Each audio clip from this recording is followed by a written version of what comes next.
This video is going to focus on multiplying radicals. No dividing here, so if you're looking for a division, that'll be in a different video. And so at this point, if you're watching this, you should have already learned what mixed and entire radicals are and how to add and subtract them. We won't be doing any adding and subtracting here, so if you're a little rusty on that, you should still be okay to watch this video. So if we wanted to multiply, say, root 3 times root 5. We actually have already talked about this in this course. If you're multiplying two roots like this, so to multiply two entire radicals, specifically with the same index, so you're not going to be multiplying square roots and cube roots. There are ways to do that that rely on fractional exponents, which you would have either covered in this course or in grade 10, but we're not going to talk about that here. So to multiply two entire radicals with the same index, so two square roots, two cube roots, whatever, we just need to multiply the radicals. Radicands, rather. And so we used this fact when we were just looking at converting between mixed and entire. So if we're doing root 3 times root 5, like we're doing here, that's just root 3 times 5, which is just going to be root 15. And that's really all there is to it for entire radicals. You just multiply the stuff on the inside and you're done. But what if they're mixed radicals? So what if I ask you to do, say, 2 cube root of 6 times 4 cube root of 7? Well, thinking back to just basic concepts of multiplication, order in multiplication doesn't really matter. So if I take this and I break this up into 2 times cube root of 6, because that's what coefficients are, right? It's just multiplication. And then that times 4 times the cube root of 7. Oops, make sure you put your index in the right spot. Well, the order in this doesn't really matter, so I can just rearrange all this stuff. This is just 2 times 4 times the cube root of 6 times the cube root of 7. And so what we can do here, well, 2 times 4, that's easy. That's 8. And cube root of 6 times cube root of 7, that's also pretty easy. We're just going to multiply 6 and 7, and we're going to get 42. And there we go, done. And so what we can gather from that is that to multiply mixed radicals like this,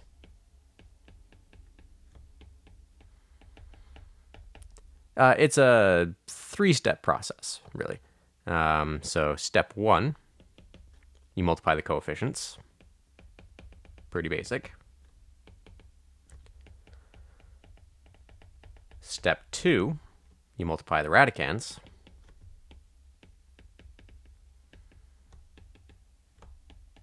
Also pretty basic. And then step 3, one that we haven't shown yet, is you do need to simplify if you can. So think of this, again, kind of like fractions, where you'd multiply the numerators, you'd multiply the denominators, and you'd simplify. With fractions, you can simplify kind of at the beginning or in the middle or at the end. With radicands, we really do need to simplify just at the end. One thing I do want to make clear, because this is something people do tend to get mixed up on, 8 root 42 like this. This isn't a fraction, and you're not going to simplify it by saying, oh, okay, well, 8 and 42, those are both divisible by 2, and trying to turn this into something like, say, 4 cube root of 21. That's not how simplifying these things works. These aren't fractions. They just have similar properties. So this we cannot simplify. When I say simplify, I mean converting between mixed and entire, pulling stuff out of your roots. So let's give this one another shot. Let's say we have 2 root 6 times 5 root 14. So if I want to convert these, multiply these rather, we're going to do 2 times 5, which is going to get me 10. We're going to do 6 times 14, which is going to get me 84. So 84, if I want to do the prime factorization of that, because I want to simplify it, 84 divided by 2 is 42. 42 divided by 2 is 21, and 21 goes into a 3 and a 7. So this is going to get me 10 root 2 times 2 times 3 times 7. And hey, look, we can make a group of 2's. So we're going to pull a couple of 2's out. So it's going to get me 10 times 2. and 3 times 7, which ends up giving us 20 root 21. So that's our final simplified answer. We've combined them and we've pulled out everything that we can. So let's give you a slightly harder one to try on your own. We'll throw some variables into the mix. So we've got negative 8 cube root 5a squared times 4 cube root 25 a to the power of 5. So they are both cube roots. So go ahead, multiply these, pull out everything you can, and see what you get once you're done. All right, so negative 8 times 4 gets me negative 32. Inside my roots, 5a squared times 25a to the power of 5 is going to get me 125 a to the power of 7. You could break these down and pull some stuff out ahead of time. So you could have taken this a to the power of 5 and taken an a out from it. It's not really important to do it at the beginning. It's up to you, but a lot of times you won't actually be able to do it until after you've done the multiplication. All right, so negative 32 cube root 125 a to the power of 7. So 125, if I look at that, I know that that's 3 5s. And that a to the power of 7, I don't really feel like breaking down, but I know looking at that 3 is going to go into 7 2 times, and it's going to leave 1a behind. So what we've got here is we've got negative 32. We got a group of 3 5s. So we're going to have a 5 on the outside. We're going to have 2 a's on the outside because that 3 is going into that 7 twice. And that's going to leave behind, inside of our root, just an a. So putting that all together, that's going to be negative 180 a squared times the cube root of a. Oh, sorry, not 180, 160. Much better. So there we go. The multiplication doesn't really get any more difficult than that. The only way to make it more difficult is to multiply more things. And that is where people are more likely to mess up. So this goes back more to stuff that you learned in grade 8, grade 9, grade 10. So if I had 3 root 8, and I was multiplying that not just by 1 radical, but by 2 radicals. So 2 root 6 and 4 root 15.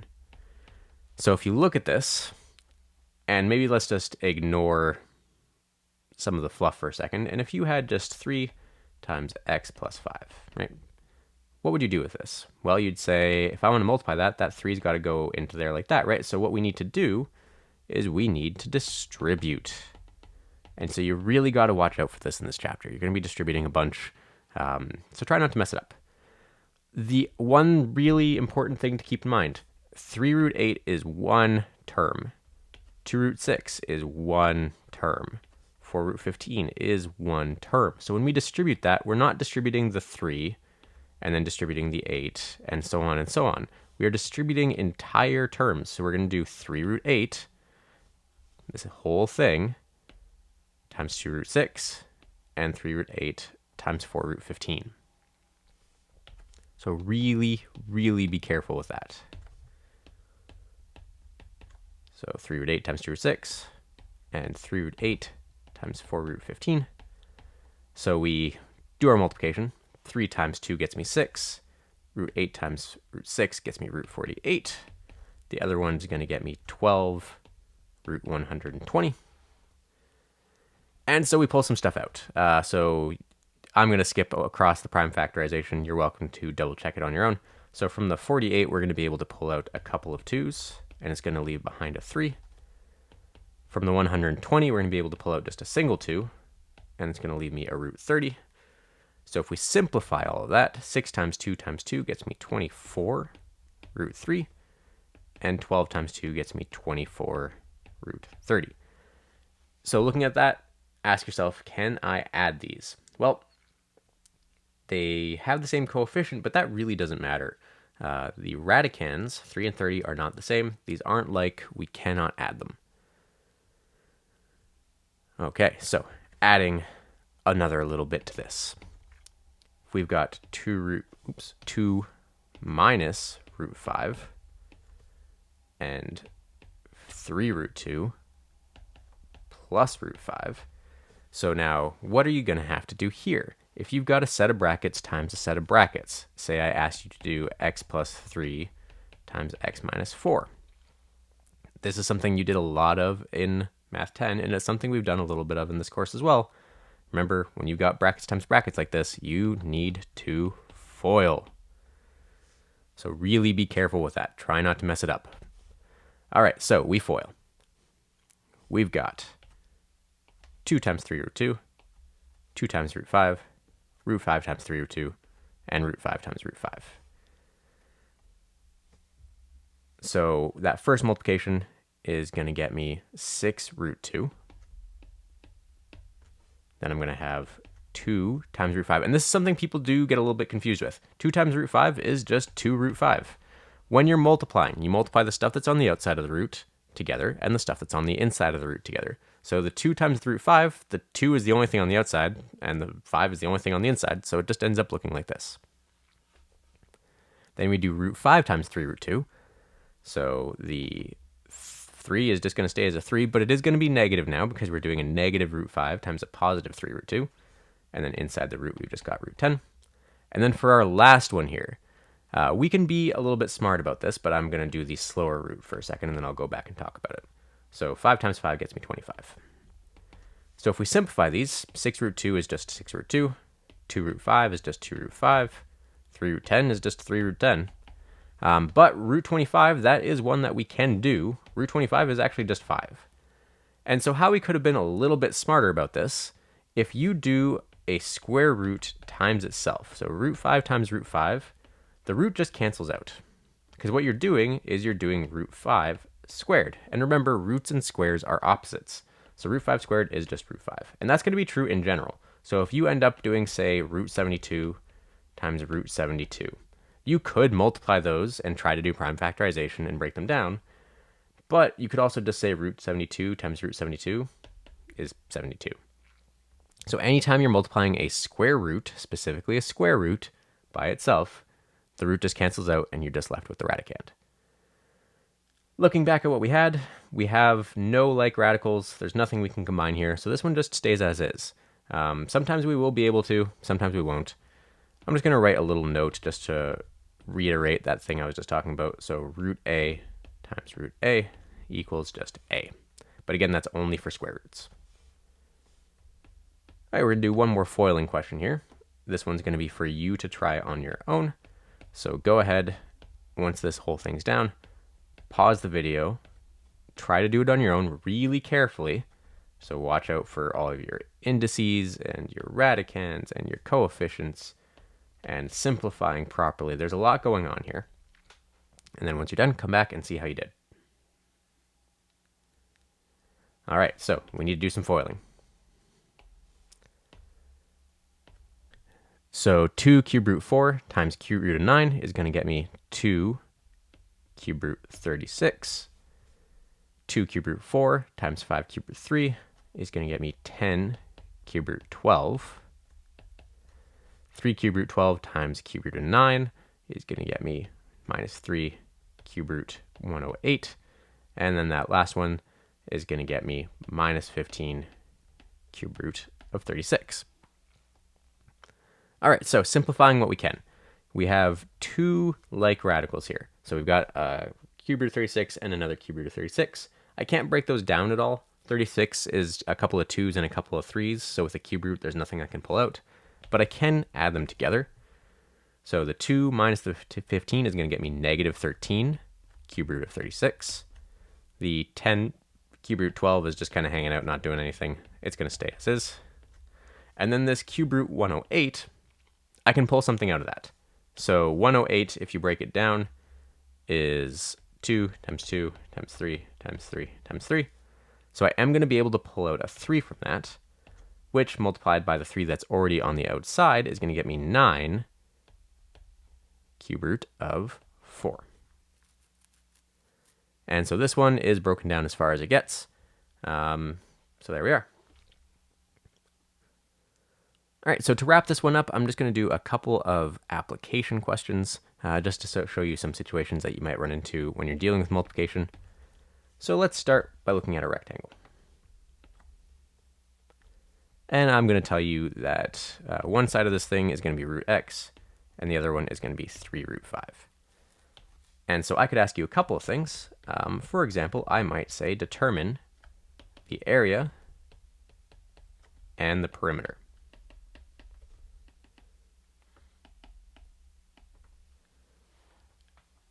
And so try this one on your own if you can, right? Area and perimeter of rectangles are things that you've been doing since elementary school. So if you're not 100% sure, feel free to keep watching, but if you can, try to do this one on your own.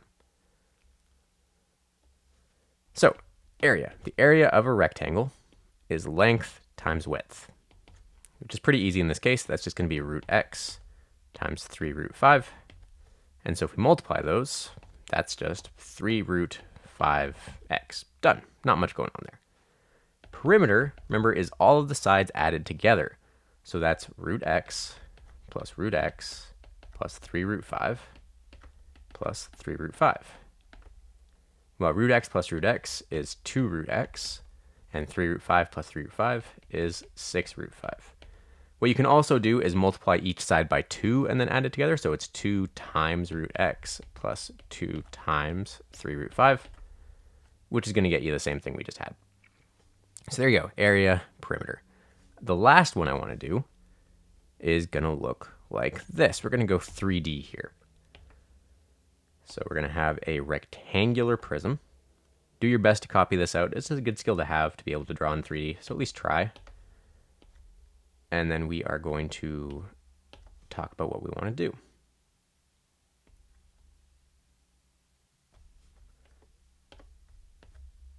All right.